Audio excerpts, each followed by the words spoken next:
Well, welcome. I'm glad that you're with us again as we continue our chronological read through of Scripture.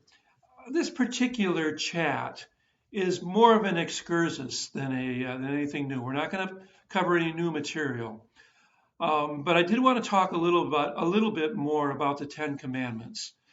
The Ten Commandments are only the beginning of God's instruction for His people.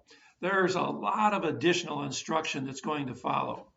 It's helpful to understand the Ten Commandments as statements more than as commands. They're rooted in God's redemptive work. You're really going to see this later when we look at the way the Jewish tradition numbers these 10 commands or statements of God's. This is how God, who redeemed His people, would have us to live. Thus, the commands are presented to us in what we often call the third use of the law. I mean, certainly the first and the second uses are always there. In other words, the commands of God as a mirror to tell us our sin and as a curb to keep us from sinning.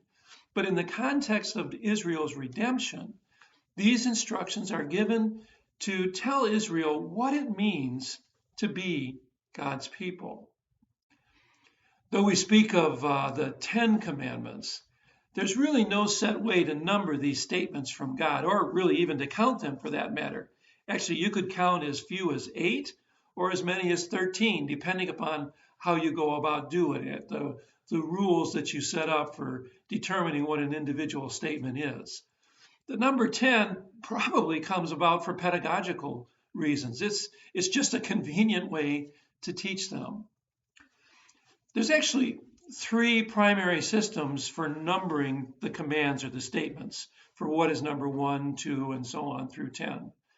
The numbering that you almost surely learned in catechism class is most closely aligned with the numbering that's used by St. Augustine and the Roman Catholic Church. The only difference is that in the 9th and the 10th commandments, Luther uses the word order of Exodus 20, where St. Augustine used the word order of Deuteronomy 5. Other than that, they're identical. The Greek Church and other Protestant traditions use what's called the Philonic division. Now, this lists the prohibition of idols and graven images as the second commandment, rather than combining it with the first, and it presents coveting as a single commandment rather than dividing it into 2, as St. Augustine did. The Talmudic division, that's the one that's been used by the Jews since the 3rd century, makes it clear that these are statements, because the very first statement is, I am the Lord your God, who brought you out of Egypt, out of the land of slavery. That's really a great way to start, because what it does is it answers the question immediately about just who is this person that's giving us these commands, and why does he claim the right to tell us how to live? The Talmudic numbering also lists coveting as a single command at the end, or really a single statement at the end. The 10 commandments themselves are what we call apodictic law. Apodictic law is a fancy way of saying that they're regulations in the form of divine commands. They're really not open for debate. God Himself has provided these.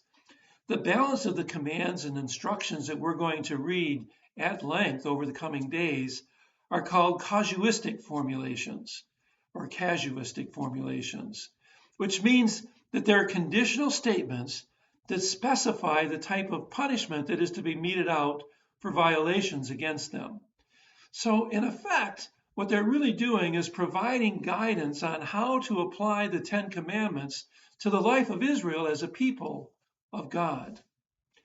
I do have one other statement that I'd like to make about the 10 commandments. You know, we're already used to thinking of them in 2 tables. Love the Lord your God with all your heart, soul, and mind. Love your neighbor as yourself. But there's a sense in which the commandments are bookended by the first and the last command. Think about it this way.